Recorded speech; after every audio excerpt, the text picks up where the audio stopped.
우리 함께 하나님 나라를 마음에 들이셔야 합니다라는 제목으로 은혜를 나누고자 합니다. 지난 2주 전에 우리 고린도전서 9장 말씀 듣고요. 1월 1일 세우셨던 우리 신년 계획 작심 3일로 끝나신 것이 있다면 구정을 통해서 다시 뛸 것을 다짐하며 또 작심 3일 혹은 작심 4일 5일 될 수 있을지언정 달려보자라는 말씀으로 힘써 달리고 계신 줄 믿습니다. 그리고 지난주 말씀을 통해서 다시 뛰기를 결심하면서 이 달리기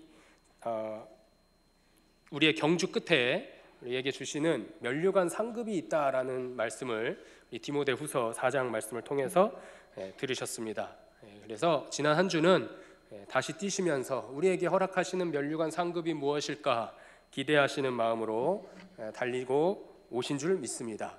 자, 우리 힘써서 2주 동안 달려오셨는데 이제는 그 목표를 향하여서 면류관 상급을 기대하는 우리에게 또 우리가 가야 하고 또 이루어야 하는 나라가 있다면 무엇일까 오늘 본문 말씀을 통해서 마음에 새겨보고자 합니다. 사도 바울은요 로마서 14장 15장 말씀을 통해서 로마 교회 안에 강한 자들과 약한 자들에게 있어서 서로 문제되는 것들을 이야기해 주고 있고요. 이에 대해서 자신의 신앙을 고백함으로 깨닫도록 인도해 주고 있습니다. 먼저 우리 로마서 14장 1절 말씀과 15장 1절 말씀 읽어보겠습니다. 믿음이 연약한 자를 너희가 받되 그의 의견을 비판하지 말라. 15장 1절 믿음이 강한 우리는 마땅히 믿음이 약한 자의 약점을 담당하고 자기를 기쁘게 하지 아니할 것이라. 아멘. 자, 14장 말씀 보니까요 믿음이 연약한 자 나오고요 15장 1절 말씀 보니까 믿음이 강한 우리는 이라고 했습니다. 믿음이 연약한 자가 있고 강한 자가 있어요. 연약한 자와 강한 자는 누구냐 얘기해 보니까요 연약한 자는 유대인 그리스도인들, 강한 자는 이방인 그리스도인들을 이야기해 주고 있습니다. 자, 이 약한 자와 강한 자 사이에 문제점들이 몇 가지 생겼는데 그 중에 한 가지가 뭐냐? 음식의 문제다라는 거고요. 또 한 가지는 절기를 지키는 것에 대한 문제더라라는 얘기죠. 자, 무슨 얘기냐? 지금 로마서 이야기를 하다 보니까 로마에 살고 있는 유대인들이 있습니다. 이 유대인들은 이방인들이 파는 고기를 먹어야 할 것인가 먹지 말아야 할 것인가에 대한 문제가 생겼더라 하는 얘기죠. 자, 왜 그런 거 하니까 유대인들은 정결한 음식을 먹어야 합니다. 그들이 먹을 수 있는 음식도 정해져 있을 뿐더러 이 음식은 또한 정결한 예식을 통해서 만들어진 것만 먹을 수 있더라 하는 얘기죠. 자, 이 방법이 뭐냐? 코셔라고 합니다. 정결한 음식을 우리가 코셔라고 하고요. 코셔 법에 의해서 만들어진 고기만 먹을 수 있다 하는 얘기예요. 자, 그런데 로마에서 팔고 있는 이 고기는 코셔법으로 만들어진 건지 혹은 만들었다고 하더라도 정말인지 아닌지 구별할 수가 없기에 우리는 어떻게 해야 할 것인가? 유대인들 그 중에서도 유대인 그리스도인들이 문제로 나타난 문제점입니다. 자, 그런데 그래서 뭐라고 얘기하냐면요 아예 나는 그러면 채소만 먹겠다라고까지 얘기합니다.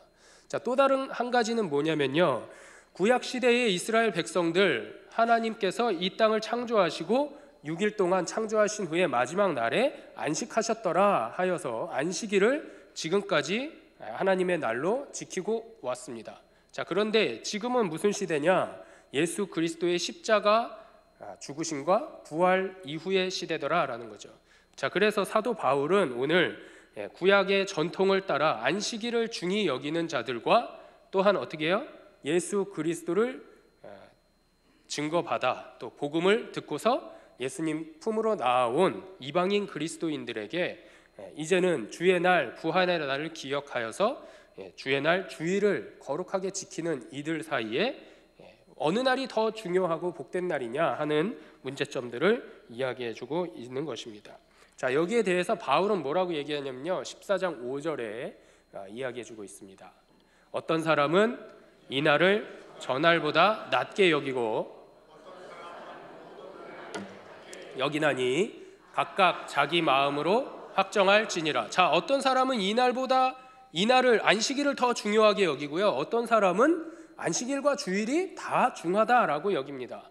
자, 그랬더니 대답은 뭐예요? 각각 자기의 마음으로 확정하라라고 바울은 우리에게 증거해 주고 있습니다.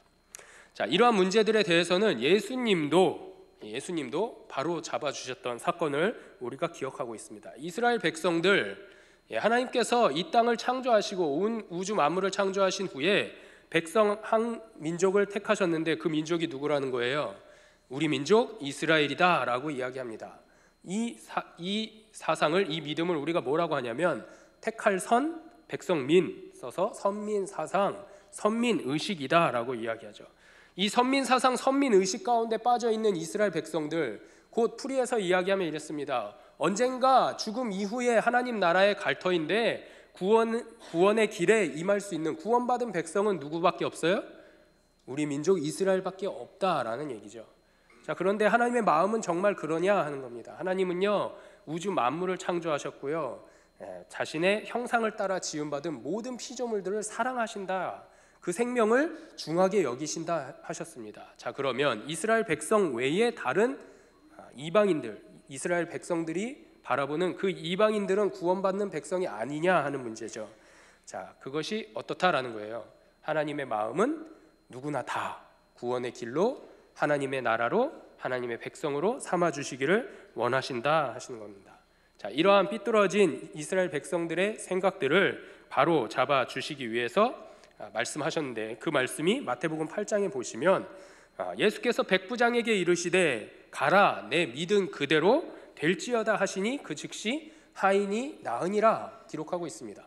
가버나움에 있는 백부장이 예수님을 찾아와서 하인을 고쳐주실 것을 명할 때에 내가 쫓아가겠노라 했더니 어떻게 해요? 백부장이 그러실 필요 없이 여기서 말씀만 해주시면 하인이 낫겠습니다 라고 이야기하니 그 믿음, 너의 믿음 그대로 이루어졌으니 당신 돌아가라, 내 믿음대로 될지어다 하셨습니다.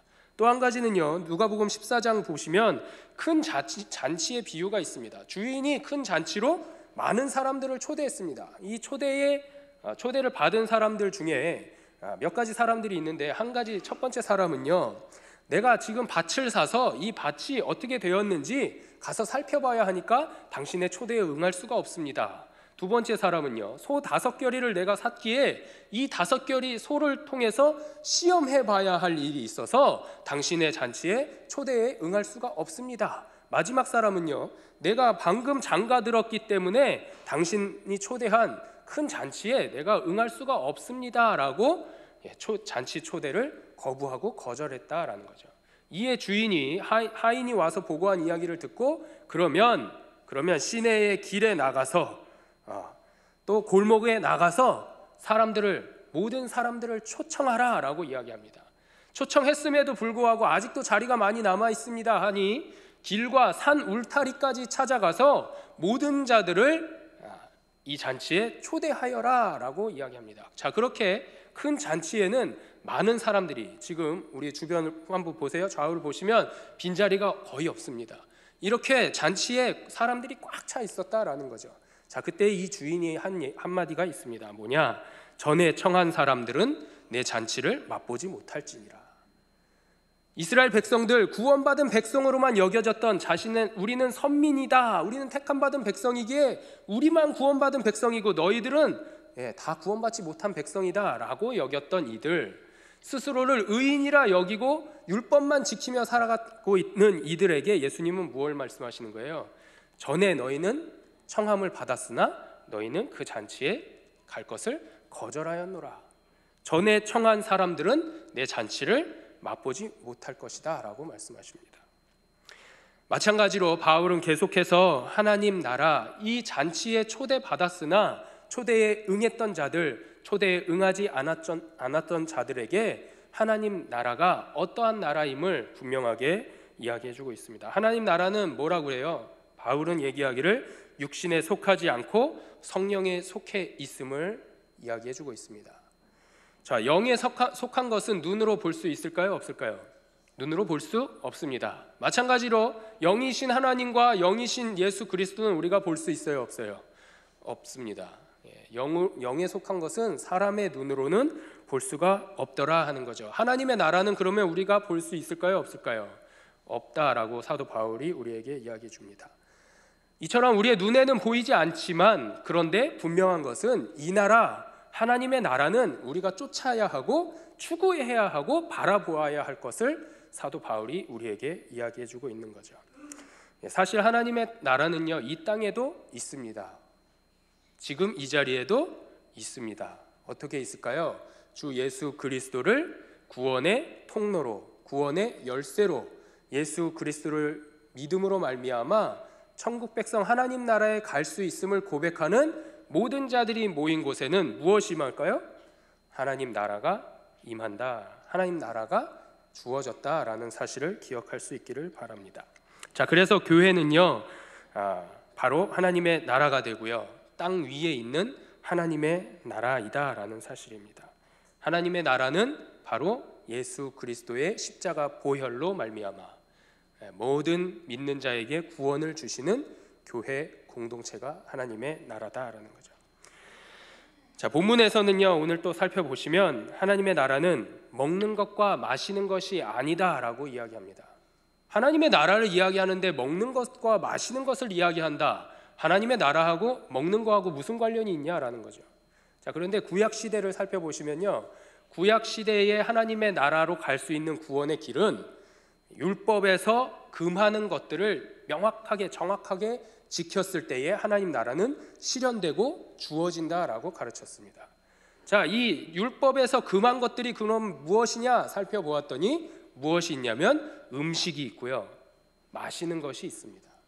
음식과 마시는 것, 먹지 말아라 하는 것들, 금해라 하는 것들을 정확하게 지켜낼 때에 무엇이 주어진다고요? 하나님 나라가 주어진다라고 율법은 가르치고 있더라 하는 거죠. 이에 대해서 사도 바울은 아니다라고 이야기합니다. 이제는 그럴 필요가 없노라. 예수께서 이 땅에 오셔서 율법을 완성하셨기에 음식 문제로도 아니요, 마시는 문제로도 하나님 나라에 가는 것이 아니다라는 거죠. 자, 그런데 사람들은요, 우리 주변에 있는 이웃들은요, 여전히 어떻게 살아요? 어떻게 삽니까? 여러분들은 혹시 어떻게 살고 계십니까? 먹기 위해서 살고요, 살기 위해서 먹고 있더라 하는 사실입니다. 바울은 그래서 고린도전서에서 이렇게 얘기합니다. 함께 읽겠습니다. 고린도전서 8장 8절입니다. 음식은 우리를 하나님 앞에 더 못 사는 것도 아니고 먹는다고 해서 더 잘 사는 것도 아니니라. 자, 뭐라 그래요? 음식은 우리가 하나님 앞에 내세울 것이다, 아니다? 아닌데, 먹는다고 해서 못 사는 것도 아니고, 먹지 않는다고 해서 못 사는 것도 아니고, 먹는다고 해서 잘 사는 것도 아니다. 잘 살고 못 살고의 기준은 먹는 것에 있는 것이 아니라 하나님 앞에 설 때의 기준은 먹는 것에 있지 않다라는 거죠. 하나님 나라에 가는데 음식이 중하지 않다라는 얘기입니다. 자, 그런데 성도들은요, 누구나 다 이 땅에서 하나님 나라를 맛보기를 원합니다. 그러세요, 아니세요? 원하시나요? 네, 원합니다. 또 그리고 죽음 이후에 이 수가 다해서 하나님이 부르시면 그때에 어디 가기를 원해요? 하나님 나라 천국에 가기를 원한다라는 거죠. 그것이 믿는 자, 성도된 자들의 소망이고 희망입니다. 자, 그러면 그 나라, 그 하나님 나라, 우리가 가고 싶어하고 이 땅에서 이루고 느끼고 싶어하는 그 나라는 무슨 나라인지 오늘 사도 바울이 우리에게 일러주고 있습니다. 세 가지로 일러주고 있는데요, 첫 번째는 성령 안에 있는 의의 나라다라고 가르쳐줍니다. 예수님께서 의와 불의, 경건과 불경건을 경건에 대한 기준을 바로 잡아 주셨습니다. 어떻게 해요? 율법을 완성하심으로 잡아 주셨습니다. 자칭 의인이라고, 우리는 택한 백성이라고 스스로가 의인처럼 여겨서 나는 율법을 잘 지키고 있기에 하나님 나라에 들어갈 수 있는 구원받은 백성이다라고 여기는 자들은 어떻게 해요? 예수님은 나중될 것이다 라고 얘기하고요, 아직은 미천하고 미약하고 불의하고 경건하지 못합니다 라고 고백하는 자들은 먼저 될 것이다 라고 말씀으로 선포해 주셨습니다. 나는 아직 미천하고 연약하고 불의하고 불경건하지만 예수 그리스도 당신 한 분만을 바라봅니다 라고 고백하는 자들이 먼저 어딜 간다는 거예요? 하나님 나라를 맛보고 하나님 나라에 갈 수 있다라고 예수님은 말씀해 주셨다는 거죠. 이러한 사건들은 우리가 어떻게 알 수 있느냐? 옥합을 예수님 발 앞에 깨뜨린 여인의 사건을 통해서, 또 한 가지 선한 사마리아인의 비유를 통해서, 또 바리새인과 지난 2주 전 수요 예배 때 말씀 전해드렸는데, 바리새인의 기도와 세리의 기도를 통해서, 바리새인은 어떻게 해요? 나는 일주일에 2번씩 금식하고 율법을 정확하게 지킵니다. 그리고 나는 이 자리에 저 세리와 같이 이 자리에 함께 하지 않는 것만으로도 감사합니다라고 고백하는 이 바리새인, 무엇이 옳으냐 하는 거죠. 또 어떤 사건들이 있습니까? 부자 청년의 이야기, 삭개오 이야기들을 통해서 하나님의 나라에 갈 수 있는 자는 율법을 지켰느냐 지키지 않았느냐가 아니라 예수 그리스도를 구원의 열쇠로, 예수 그리스도로 말미암아 하나님 나라를 갈 수 있는 믿음의 주요 메시아로 고백하고 있느냐 아니냐의 기준이 있다라는 사실을 사도 바울은, 또 예수님은 우리에게 가르쳐주고 있다라는 거죠. 기준은 어디에 있다고요? 예수님을 우리의 삶의 주인으로 모셨느냐 모시지 않았느냐에 있다라는 사실입니다. 사도행전 2장에 보시면요, 오순절 날 우리 마가의 다락방에 성령의 선물이 임했습니다. 성령의 선물을 받은 모든 자들이 다 성령 충만함을 받았다라고 이야기합니다. 이 성령 충만함을 받은 자들, 이제는 성령의 도우심으로 인해서 죄인의 신분이었으나, 죄의 권세, 사단의 권세 아래 있었으나 이제는 하나님 예수 그리스도의 권세 아래 의인의 길로 신분이 바뀌었더라. 그래서 예수로 말미암아 구원받았노라 라고 이야기해주고 있죠. 자, 성경은 의인에 대해서 이제는 우리가 의인이 되었음을 믿음으로 고백하시기 바랍니다. 성경은 의인에 대해서 이렇게 이야기해주고 있습니다. 로마서 1장입니다. 의인은 믿음으로 말미암아 살리라. 아멘. 의인은 무엇으로 살아요? 믿음으로 삽니다. 무엇을 믿는다는 거예요? 예수 그리스도가 나의 구원자 되심을 믿는다라는 거죠. 자, 그렇다면 의인이 아닌 자들은 어떠냐라는 거죠. 고린도전서 말씀은 우리에게 증거해 줍니다. 불의한 자가 하나님 나라를 유업으로 받지 못할 줄을 알지 못하느냐? 미혹을 받지 말라. 음행하는 자나 우상 숭배하는 자나 간음하는 자나 탐색하는 자나 남색하는 자나, 불의한 자는 무엇을 유업으로 못 받아요? 하나님 나라를 유업으로 못 받습니다. 그러면 불의함은 뭐냐? 불의함은 뭐래요? 미혹, 음행, 우상 숭배, 간음, 탐색, 남색, 이러한 것들이 불의함이다라고 얘기합니다. 우리 안에 이러한 것들을 모두 끊어내시고 버리실 수 있는 우리 성도님들 되시기를 소망합니다. 성령 안에 있는 의의 나라에서는요, 성령이 도와주시기 때문에, 인도해 주시기 때문에 믿음으로 살아갈 수 있다라는 얘기입니다. 예수님을 나의 삶의 주인으로 모실 때에 무엇을 고백해요? 당신 예수 그리스도가 누구의 아들입니다? 하나님의 유일하신 아들이십니다라고 고백합니다. 이러한 고백이 있는 자가 바로 의인이다라고 성경은 이야기합니다. 바로 의인이 구원받은 백성이고 하나님의 자녀가 되었다라는 사실을 우리가 기억할 수 있기를 소망합니다. 자, 그런데 이러한 믿음은 무엇으로 얻어지는가? 지식으로 얻어집니까? 성경 공부 열심히 하시면 믿음이 얻어지나요? 혹은 내가 어렸을 때부터 우리 부모님이 하시는 걸 보니까 이럴 때는 이렇게 하니까 해결되고 저럴 때는 저렇게 하니까 해결되더라. 이것들을 어려서부터 잘 쌓아 놓아서 인생의 노하우를 많이 갖고 계신, 인생의 지혜를 많이 갖고 계시면 믿음이 주어지냐라는 거죠. 주어져요, 안 주어져요? 그런 문제가 아니다라는 거죠. 그러면 내가 노력합니다. 이것도 해보고 저것도 해보고 하나님 믿음을 얻기 위해서 수많은 노력을 행했더니 얻어지냐 안 얻어지냐라는 거죠. 믿음은요, 지식으로도 지혜로도 노력으로도 얻어지는 것이 아니다라는 겁니다. 이 믿음은 어떻게 얻어지는 건가요? 철저하게 하나님의 은혜이고 은총으로 주어지는 것을 믿음으로 고백하시기 바랍니다. 은혜로 얻어진, 은혜로 주어진 믿음 때문에 구원받은 하나님의 자녀가 되는 것이고요, 하나님 나라, 의의 나라, 평강의 나라, 희락의 나라 들어갈 수 있는 하나님 나라의 백성이 되어서 천국 생활을 할 수 있게 된다라는 사실입니다. 그래서 하나님의 나라는요, 은혜로 주어진 의의 나라, 믿음의 나라임을 기억하시기 바랍니다. 자, 믿음의 나라, 의의 나라에 있을 때 그러면 어떻게 되는가? 우리 18절 말씀에서 이야기해주고 있습니다. 그리스도를 섬기는 자는 하나님을 기쁘시게 하며 사람에게도 칭찬을 받느니라. 아멘. 예수 그리스도를 구원의 주로 고백하여서 예수 그리스도를 내 주인으로, 내 마음의 주인으로 삼은, 그리고 섬기는 자들은 어떻게 해요? 하나님을 뭐 한대요? 기쁘시게 한다라고, 사람에게도 칭찬받는다라고 얘기합니다. 하나님이요, 예수 그리스도를 섬기는 자들에게 칭찬만 해주시려고 하는 것이 아니라 칭찬과 더불어서 기뻐하신다라고 했습니다.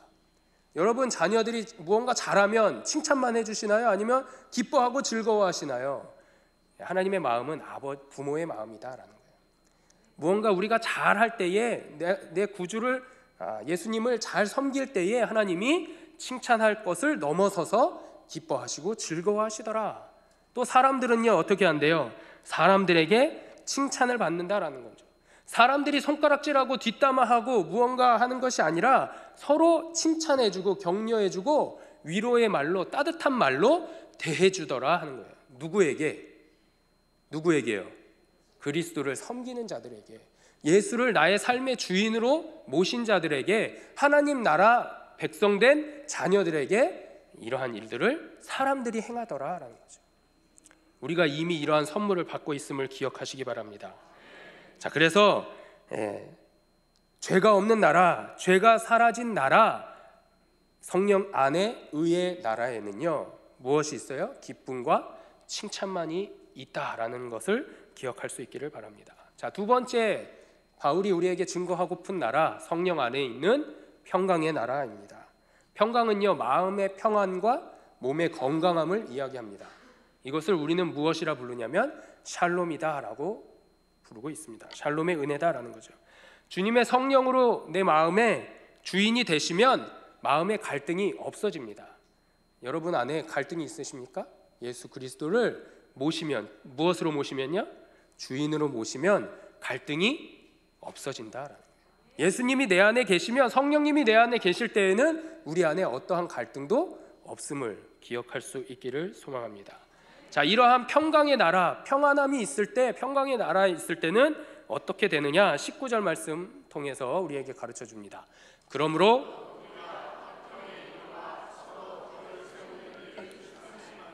아멘.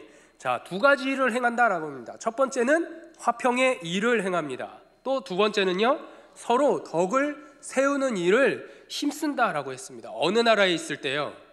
하나님 나라에 있을 때, 평강의 나라에 있을 때, 주님이 내 삶의 주인 되실 때 우리는 화평의 일을, 또 서로 덕을 세우는 일을, 덕으로 서로 세우는 일을 힘쓴다라는 거죠.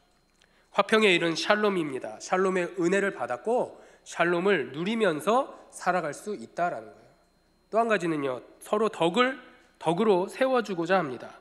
서로 시기하고 내가 쟤를 밟아야지 승진하고 내가 쟤를 밟아야지 더 잘되고 이런 것이 아니라 어떻게 해요? 서로 덕으로 세워주고자 힘쓴다라는 거예요.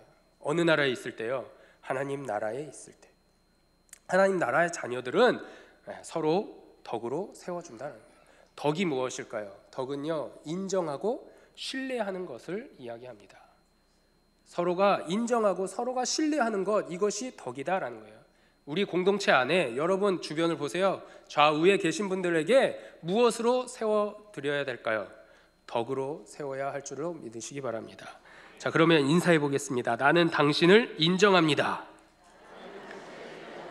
네, 다시 한번 인사하겠습니다. 나는 당신이 사랑받는 존재임을 인정합니다. 자, 인사하시면서 서로 인정해주고 신뢰하시니까 어때요? 이런 믿음 가운데 있을 때에 무슨 나라가 임해요? 하나님 나라가 어디에 임했어요? 지금 이 자리에, 이 순간에 하나님 나라가 임한 줄 믿으시기 바랍니다. 자, 이처럼 서로 인정하고 신뢰해 주니까요, 믿음 안에 하나님 나라의 삶이 이루어지더라 하는 거죠. 맛보셨어요? 안 맛보셨어요? 맛보았습니다. 우리가 이 나라를 온전히 이루며 살아가야 할까요? 아니면 대충 살아도 될까요? 온전히 이루며 살아가야 합니다. 여러분이 지금 맛보신 이 하나님의 나라, 교회가 하나님의 나라인 줄 믿으시기 바랍니다. 우리가 처하는 가정이, 우리의 가족들이 하나님의 나라이다라는 거예요. 또 어떻게 해요? 우리가 직장에서, 또 학교에서 하나님의 나라를 맛볼 수 있음을 기억할 수 있기를 소망합니다. 할렐루야. 사실은요, 예수님도 인정받고 싶으셨습니다. 예수님 인정받고 싶으셨다라는 사실 아시나요? 우리 한번 보겠습니다. 마태복음 10장. 예수님도 인정받고 싶어 하세요. 자, 누구든지 사람 앞에서 나를 시인하면 나도 하늘에 계신 내 아버지 앞에서 그를 시인할 것이요. 자, 누구든지 사람 앞에서 나 누구예요? 예수 그리스도를 인정하고 신뢰하면 나도 누구한테요? 하늘에 계신 창조주 하나님 앞에서 그 사람, 나를 인정하고 신뢰해 준 그 사람의 이름을 인정하고 신뢰할 것이다. 인정받고 싶어 하시는 거예요? 아니에요. 인정받고 싶어 하십니다. 예수님을요, 마음껏 인정하시고 신뢰하시는 우리 사랑하는 성도님들 다 되시기를 소망합니다. 자, 이처럼요, 우리의 관심은 어디에 있다는 거예요? 평강에 있다라는 거예요. 샬롬에 있습니다. 서로 평화롭게 살아가고요, 또 모두가 더불어서 샬롬의 평화를 이루고 느껴가는 삶을 살아가는 것이 하나님의 나라의 삶이다라는 거예요. 이에 대해서 로마서 우리 15장과 12장 말씀을 함께 읽어보겠습니다.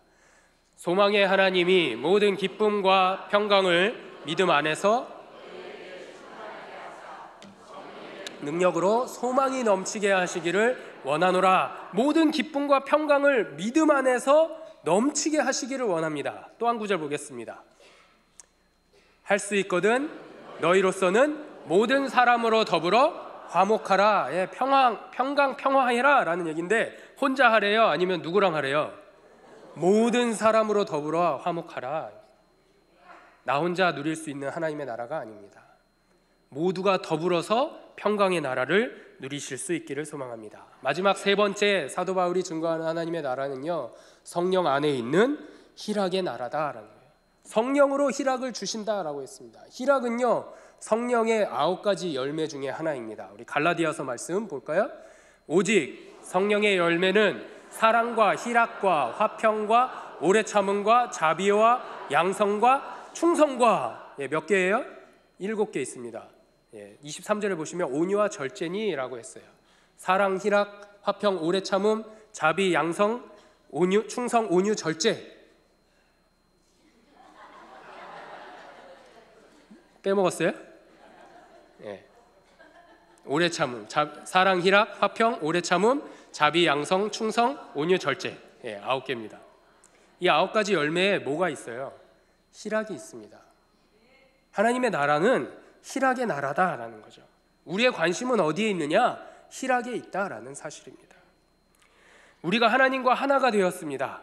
예수 그리스도를 통해서 하나가 되었고요, 하나님 안에 여기에 모이신 모든 분들, 나아가 세계 곳곳에 흩어져 있는 예수 그리스도를 믿는 믿음의 자녀들, 하나님 안에서 다 하나 되었다라는 거죠.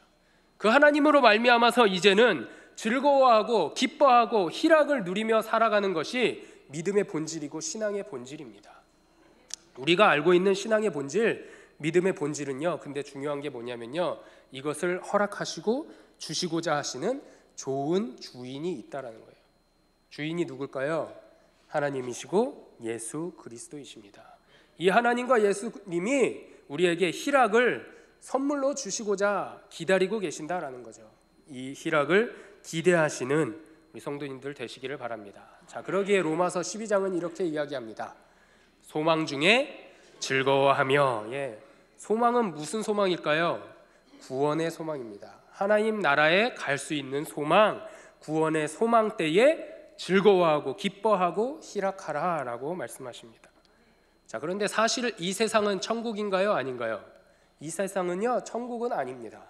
천국 생활을 소망하지만 즐거워하고 평강과 의와 희락의 나라인 건 알지만 이 세상이 천국은 아니더라. 왜 그럴까요? 이 땅에는요, 환난도 있고요, 고난도 있고요, 고통도 있고요, 질병도 있고요, 아픔도 있습니다. 그런데 천국에 가고 싶은, 하나님 나라를 누리고 맛보고 싶은 많은 사람들이요, 어디에 모였어요? 여러분 어디에 모이셨죠? 교회에 모였습니다. 예배 처소에 모였다. 예배당에 모였습니다. 교회당에 모여서 하나님 나라를 기억하면서 하나님 나라의 삶을 연습해 가고요, 훈련에 가다 보니까, 아까 인정하시고 신뢰하셨죠? 무엇을 누려요? 하나님 나라를 맛보았다라는 거예요. 무엇을 느끼셨어요? 하나님 나라를 맛보셨더라 하는 얘기입니다. 이처럼 우리가 하나님 나라를 소망하고 연습하고 훈련하다 보면 이 땅에서도 천국과 같은 삶을 살 수가 있다라는 거죠. 그리고 후에는 하나님의 나라, 영생이 있는 천국에 들어갈 수 있다라는 것을 기억하시기 바랍니다. 자, 그래서 예수님이 선포하시고자 하시는 하나님의 나라는요, 모든 사람이 하나님 앞에서 즐겁고 행복하게 사는 세계가 예수님이 원하시는, 선포하시는 하나님의 나라다라는 거예요. 이것은요, 율법과 종교에도 마찬가지입니다. 율법과 종교의 목적도 예수님이 말씀하시는 이 하나님의 나라와 다르지 않다라는 거예요. 그래서 예수님이 삐뚤어진 잘못된 율법과 종교의 목적을 바로잡아 주시기 위해서 이 땅에 오셨고요, 율법을 완성하셨습니다. 자, 종교가 인간의 생명을 억압하고 착취하는 수단이 된다면 그것은 다 이단이고요, 사이비 종교입니다. 어떠한 종교도 하나님이 가장 사랑하시고 귀하게 여기시는 생명을 소홀히 여겨서는 안 된다라는 거예요. 이 생명을 말미암아 수단으로 착취하는 일이 있다면 그것은 이단이고 뭐라는 거예요? 사이비다라는 거예요. 절대로 믿지 않으셔도 됩니다. 또 율법의 목적도 마찬가지입니다. 하나님 앞에 있는 모든 피조물들이 행복하게 사는 데 율법의 목적이 있었어요. 자, 그런데 여기서 어긋나자 예수님은 이 땅에 이 삐뚤어진 율법을 바로잡기 위해서 오셨더라 하는 거죠. 그리고 어떻게 되셨어요? 완성을 이루어내셨습니다. 자, 그런데 현대인들의 삶은 어떻습니까? 여러분의 삶은 어떠세요? 제가 보니까요, 마치 짐승의 삶과 짐승의 나라를 살고 계시는 것 같습니다. 짐승들은 세 가지 욕구가 있습니다. 어떤 욕구가 있죠? 먹는 욕구, 또 쾌락을 추구하는 성적인 욕구, 또 한 가지는요, 서로 남의 거 더 좋아 보여서 뺏고자 하는 투쟁의 욕구가 있다라는 거예요. 우리가 살고 있는 이 나라는, 이 세상은 마치 짐승의 나라와 같이 살아가고 있습니다. 아름다운 사람으로 살아가는 사람들이 없더라 하는 얘기죠. 폭력을요, 부정부패를요, 매스컴을 통해서 보면 일삼고 심지어 눈 감아 주기까지 하더라. 그것이 우리가 살아가고 있는 현대인들의 삶이고 나라이다라는 거예요. 돈으로 양심도 사고요, 신념도 사고요, 심지어 이것을 사고 파는 시대가 되어버렸습니다. 그것이 우리가 살고 있는 이 나라다라는 거죠. 여러분, 택한 백성으로 선민이 되었다라는 이 의식 하나만으로 큰 잔치에 초대되었음에도 불구하고 거절하고 거부하는 이 유대인들, 이 어리석은 믿음 가운데 하나님 나라를 모른 채 살아가고 싶으시냐라는 거예요. 사도 바울은 우리에게 분명히 이야기해주고 있습니다. 의의 나라, 평강의 나라, 희락의 나라를 꿈꾸고 소망하며 또 맛보며 살 것을 우리에게 이야기해주고 있죠. 최근에 인기리에 종영한 JTBC 드라마가 한 편 있습니다. 뭐죠? 스카이캐슬입니다. 1부, 2부, 3부 다 맞추시네요. 그 중에 혹시 1부를 보신 분 계신가요? 재방송 말고 본편을 보신 분, 스카이캐슬 1회를 보신 분 계시냐라는 거죠. 한번 손 들어봐 주세요. 굉장합니다. 이분들 나신 분들입니다. 스카이캐슬 1회 시청률이 몇 퍼센트인지 아세요? 1.7%입니다. 20회 마지막 회 시청률이 최고점을 찍었습니다. 23.8%입니다. 뉴스에 뭐라고 나왔냐면요, 1%의 기적이다라고 이야기합니다. 이 기적을 이루어낸 자들이 있습니다. 누굴까요? 여기에 나오는 배우들의 놀라운 연기로 인해서 이 기적은 이루어졌습니다. 또한 이 대본을 썼던 작가의 작품성에 1%의 기적을 이루어냈다라는 거죠. 자, 그래서인지 아직도 그 열기가 식지 않고 있습니다. 그래서 오늘 설교 제목이 뭐예요? 하나님 나라를 마음에 들이셔야 합니다. 이 드라마를 보신 분들은 다 공감합니다. 근데 저는요, 이 1.7%의 1회차 방영된 시청률을 보지 못한 사람입니다. 후에 봤다라는 거죠. 자, 그런데 여기 보시면, 이 드라마에 보시면 피라미드가 등장합니다. 피라미드 한번 보겠습니다. 자, 저런 피라미드가 등장해요. 저런 피라미드가 등장하고요. 뭐라고 얘기하냐면 저 피라미드 꼭지점에 있는 사람이 이 나라를 어떻게 해요? 좌지우지하는 1% 로열 패밀리다라고 가르칩니다. 자, 그래서 우리는 이 1%에 들어가기 위해서 혹은 들어있기에 떨어지지 않고 들어가기 위해서 뭘 해야 되냐면 그 중에 한 가정은 이걸 가르칩니다. 3대째 의사 집안을 만들기 위해서 살아가고 있어요. 부모가 자식을 키우는 목표가 어디에 있냐면 우리 아들 3대째 의사 만드는 데에 있습니다. 혈안이 되어 있습니다. 자, 그런데요, 하나님 나라는 어떨까요? 저 피라미드 모양으로 하나님 나라가 이루어졌다라고 생각해 보세요. 어떻습니까? 저 꼭지점 끝에 1%에 누구만 있을 것 같아요? 누구만 있을까요? 하나님, 예수님, 성령님 빼고 누구 있을 수 있을까요? 자, 그런데 1%는요 전 세계 인구, 지구의 인구를, 지구가 맞죠? 지구의 인구를 75억이라고 가정해 봅시다. 75억 인구 중에 1%에 들어가면 저 하나님 나라에 들어갈 수 있어요. 몇 명일까요? 7,500만 명입니다. 1%. 제가 7,500만 명 얘기했더니 여기에서 표정을 보니까요, 나는 뭐 7,500만 명은 들어가겠는데? 괜찮네, 괜찮아. 이런 표정이신데, 하나님 나라는 피라미드 모양이 아니다라는 거예요. 1%의 예수 그리스도의 믿음 안에 들어간 사람만이 들어갈 수 있는 나라가 아니다라는 거죠.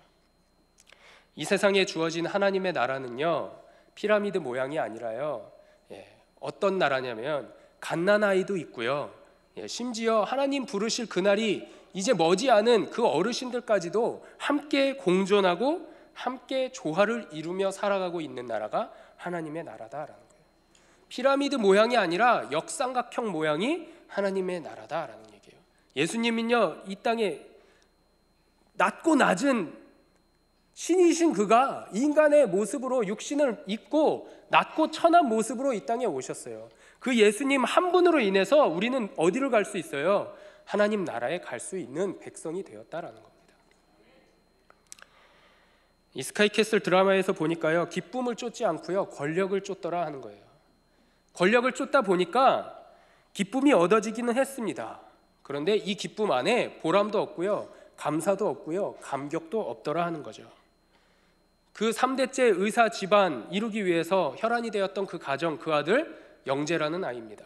결국에는 서울의대의 3대째 의사 집안으로 입성할 수 있는 첫 관문을 통과했습니다.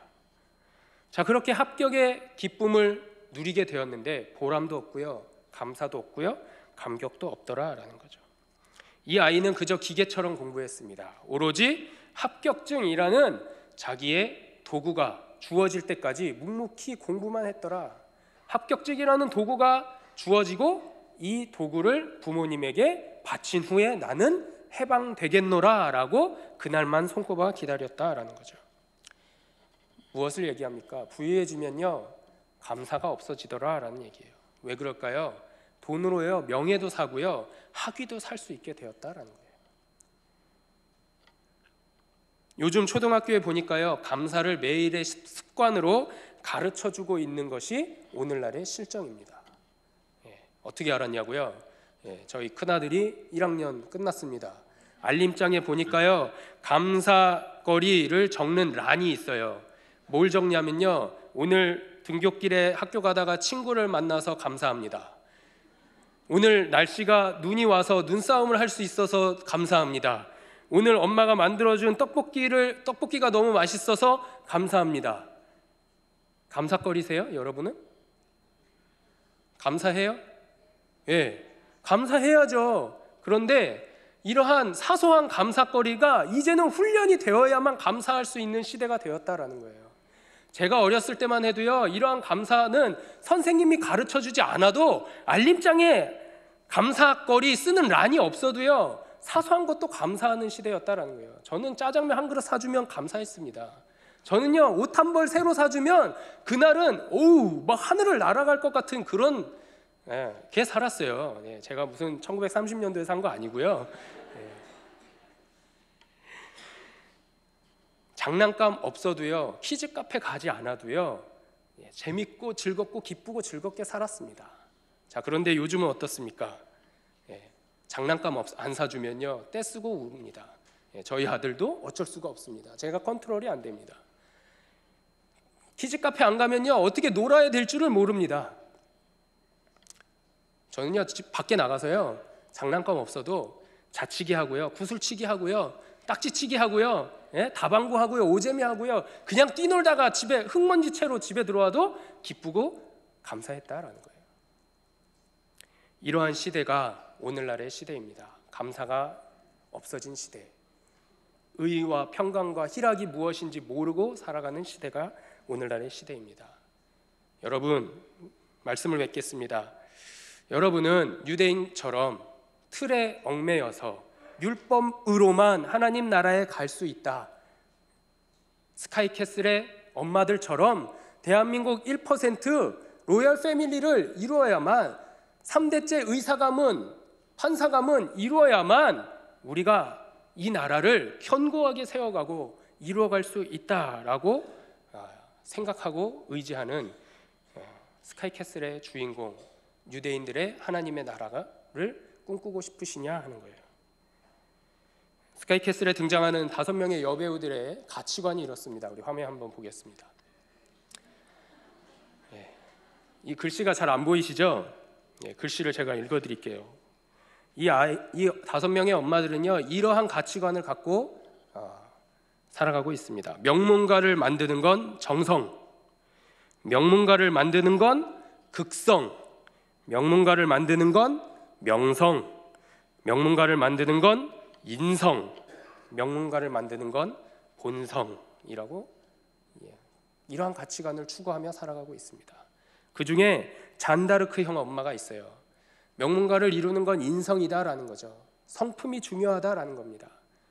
이와 같은 엄마의 가치를 가지고 하나님 나라를 쫓아가시는 우리 성도님들 되시기를 소망합니다. 어떤 나라의 주인공이 되고 싶으신가요? 하나님 나라의 주인공이 되고 싶으세요? 스카이캐슬의 주인공이 되고 싶으세요? 어떤 나라요? 하나님 나라. 그러면 제가 한번 소개해 드리도록 하겠습니다. 따라해 보겠습니다. 하나님 나라를 마음에 드리는 건 정성을 다해. 하나님 나라를 갈망함은 극성스럽게 하나님 나라의 명성을 기억하고 하나님 나라의 주인 대신 하나님과 예수님의 성품을 담고 하나님 나라를 추구하는 건 믿는 자들의 본성이다. 아멘. 하나님 나라를 추구하는 것은 믿는 자들의 본성입니다. 선택하는 게 아니다라는 거예요. 본성이에요. 본능입니다. 하나님 나라를 향해서 나아가시는 우리 성도님들 되시기를 소망합니다. 의와 평강과 희락은 하나로 합쳐져야만 참된 하나님의 나라를 이룹니다. 이 의와 평강과 희락의 나라는 무엇으로 완성되느냐? 사랑으로 완성되었습니다. 누구의 사랑으로요? 예수 그리스도의 사랑으로 완성되었습니다. 스카이캐슬의 엄마들도 보니까요 결국에는 마지막 회에서 자녀를 향한 사랑의 힘으로 가정의 평화를 완성하더라 하는 거예요. 사랑의 완성은 율법의 완성입니다. 율법의 완성은 누가 이루셨어요? 예수 그리스도 자신이 이루셨습니다. 우리 각자의 마음에 들이셔야 하는 나라가 있다면 의와 평강과 희락이 하나가 된 참 하나님의 나라이어야 할 줄로 믿습니다. 우리 좌우에 계신 분들과 인사하며 마치도록 하겠습니다. 전적으로 하나님 나라를 마음에 들이십시오. 아멘. 네.